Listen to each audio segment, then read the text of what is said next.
j'ai créé une école de parents. Alors pourquoi moi créer une école de parents? Parce que je m'occupe énormément de mes enfants. Je veux pas que ma femme s'en occupe seule. Mes enfants méritent mieux.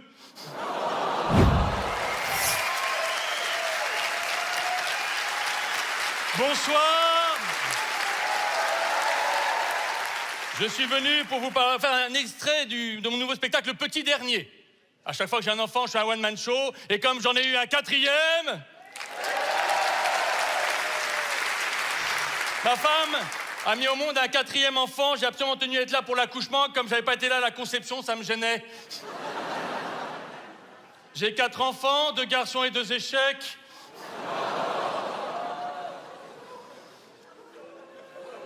Il y a quelques échecs ce soir. Non, vous savez quoi? Je suis venu vous parler des enfants parce que ça prend un temps fou de s'occuper des enfants. Un chiffre en moyenne, une femme consacre 119 minutes par jour à s'occuper de ses enfants et un homme 49 minutes. D'ailleurs, qu'est-ce que vous en déduisez? C'est que les hommes sont plus efficaces.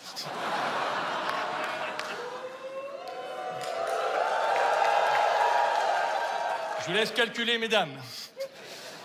Alors, comme on ne n'est pas parent, on le devient, comme je sens légitime avec mes 4 enfants, j'ai créé une école de parents. Alors, pourquoi moi créer une école de parents? Parce que je m'occupe énormément de mes enfants. Je veux pas que ma femme s'en occupe seule. Mes enfants méritent mieux.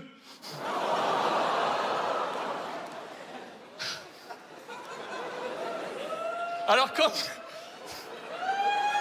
même, non. Alors, comme je sens qu'il y a des papas qui sont pas aussi concernés que moi, je voudrais faire un petit questionnaire, messieurs, dans votre tête. Vous répondez dans votre tête pour voir où vous en êtes en tant que papa, d'accord? Première question, messieurs. Est-ce que ça vous est déjà arrivé de vous réveiller énervé le matin parce que le petit-déj n'est pas prêt et votre femme n'est pas là et vous rappelez soudainement « Ah oui, c'est vrai, elle accouche aujourd'hui ».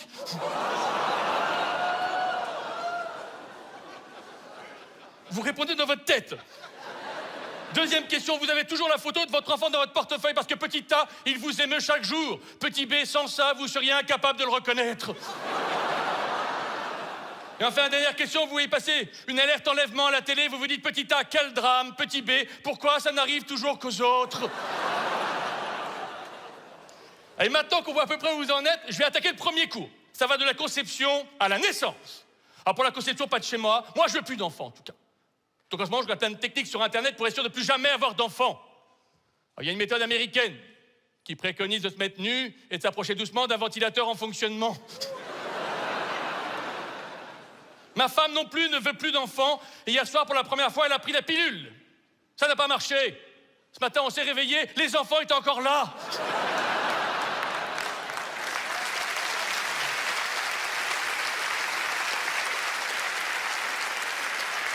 Après, on a la grossesse. Est-ce qu'il y a une femme enceinte ce soir à Liège? Est-ce qu'il y a une femme enceinte? Est-ce qu'il y a un boulet de Liège? Est-ce qu'il y a une femme enceinte, sérieusement? Mais levez la main, qui est enceinte? Voilà, c'est compliqué la grossesse dans un couple, madame, vous êtes d'accord? Parce qu'il y en a un qui vient d'en faire pendant que l'autre ne fait rien. Heureusement, les hommes sont habitués à souffrir en silence. Et enfin, il y a l'accouchement. Alors, pour le petit dernier, ça a pris des plombs. À un moment donné, j'ai dit au gynéco, faites-lui une césarienne. Moi, au bureau, quand il y a un bourrage papier dans l'imprimante, je l'ouvre.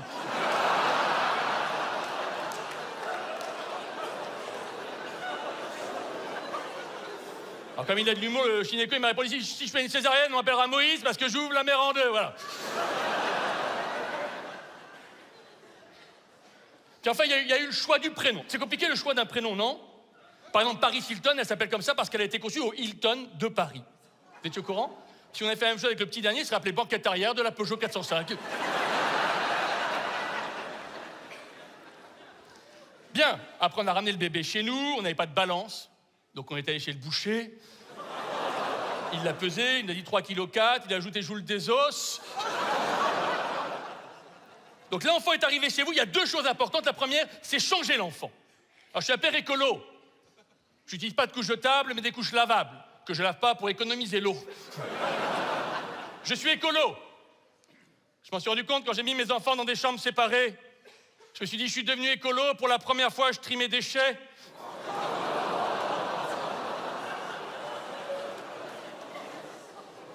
Bon, et après, le reste, c'est changer l'enfant, et c'est les pleurs de bébé. C'est insupportable, les pleurs des bébés, mais moi, j'ai analysé les pleurs de mon bébé, et c'est un langage, il veut à chaque fois nous dire quelque chose.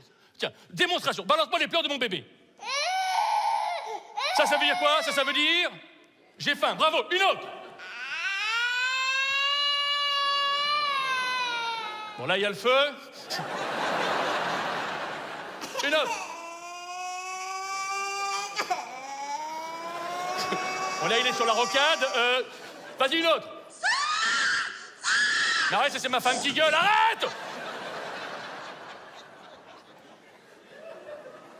Moi, je fais une parenthèse, j'adore les sons de mes enfants. Il y en a, ils collectionnent les images. Moi, c'est les sons. La première fois que mon fils, il a shooté dans un ballon de football dans la rue. J'adore les sons. J'enregistre même les sons des autres enfants. Mon fils, il est dans la même crèche que le fils de Maître Gims. Eh ben...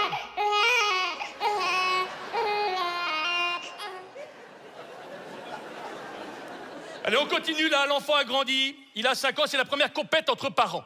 Alors, comme je déteste ça, volontairement, j'exagère, cas pratique. La semaine dernière, une mère de famille d'un garçon qui est dans la même classe que mon fils me dit « Mon enfant lit plein de livres. » Alors je dis « Lesquels ? C'est peut-être mon fils qui les a écrits. »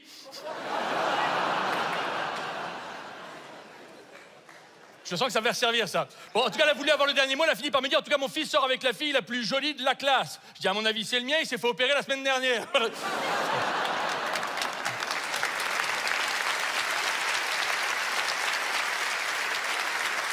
Alors... Il faut élever ses enfants, voilà. Il faut élever ses enfants. À 5 ans. Moi, j'élève mes enfants avec autorité. Je vois tellement de pères qui me disent que leurs enfants sont incontrôlables et ne les écoutent que quand ils veulent de l'argent. C'est pas normal, messieurs. Un enfant n'est pas votre femme.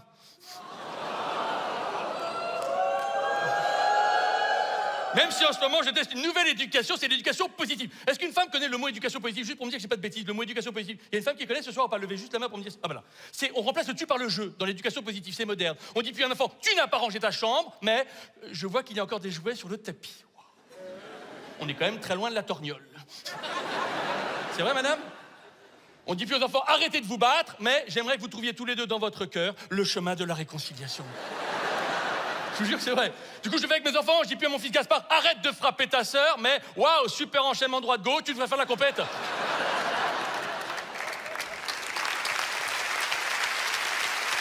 Je le fais aussi avec ma... Je le fais aussi, du coup ça marche, je le fais aussi avec ma belle-mère. Je dis à ma belle-mère, vous êtes aigri, nuisible et irritant. Je dis, ah, c'est fou ce que votre fille vous ressemble.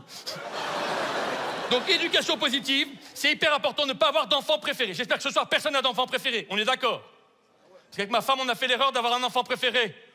On s'est dit en cas d'incendie.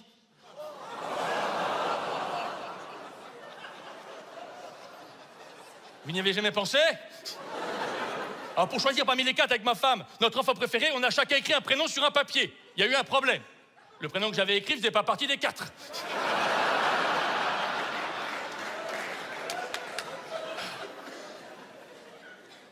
Ce que je vais dire maintenant est horrible. Avec ma femme, on a décidé que notre enfant de 6 mois serait hors concours. On le connaît depuis trop peu de temps, on n'a pas eu le temps de s'attacher.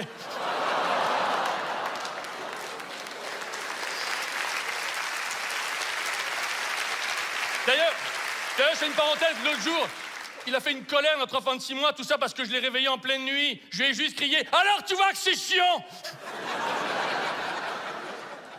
Enfin, notre enfant de 5 ans m'a dit qu'il serait jamais notre enfant préféré. Je lui ai demandé pourquoi. Il me dit parce que tu fais pas attention à moi. Je dis comment ça? Il me dit tu me prends toujours sur les épaules, mais quand on passe les portes, tu te baisses jamais.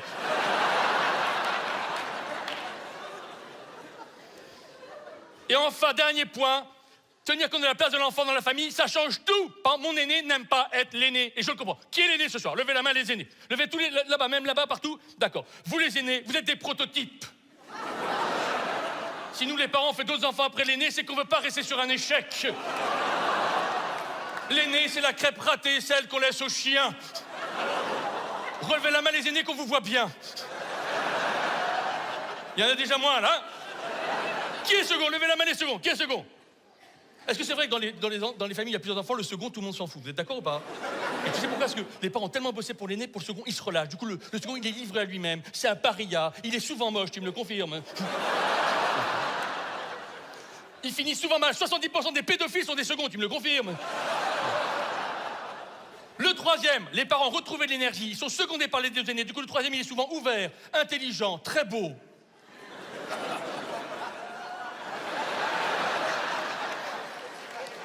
Qui est troisième? Qui est troisième, levez la main? C'est sûr que t'es pas second, là-bas?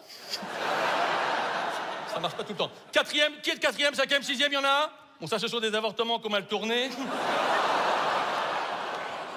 Le petit dernier, est-ce qu'il y a un petit dernier? Hyper important, est-ce qu'il y a un petit dernier? Alors, autant l'aîné, si la première crêpe, elle est ratée, autant le petit dernier, il n'y avait plus assez de pâte. On a mis le reste de la pâte dans une poêle, on a fait un truc difforme avec des grumeaux, et t'es là ce soir. Est-ce qu'il y a un fils, est-ce qu'il y a un enfant unique? Alors, l'enfant unique, il est performant, à l'aise avec les adultes, première classe, il sait tout sur tout, c'est un petit con, tu me le confirmes? Il me le confirme. Est-ce qu'il y a des jumeaux? On serait jamais, est-ce qu'il y a un jumeau? Est-ce qu'il y a quelqu'un qui a un jumeau ce soir? Oh, génial. Ah, c'est la première fois que ça arrive. C'est intéressant. Est-ce que c'est vrai que les jumeaux, ils pleurent quand ils sont séparés à la naissance? S'ils se mettent à saigner, c'est que ce sont des siamois.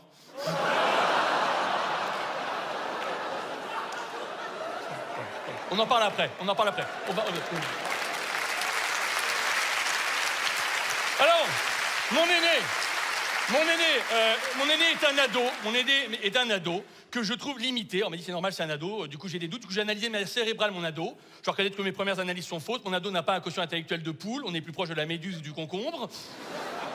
Alors bon, j'essaie quand même de créer des liens avec lui. Et notamment, je l'aide pour ses devoirs. Alors, vous allez me demander pourquoi pas sa mère. Le principe, c'est qu'il progresse quand même.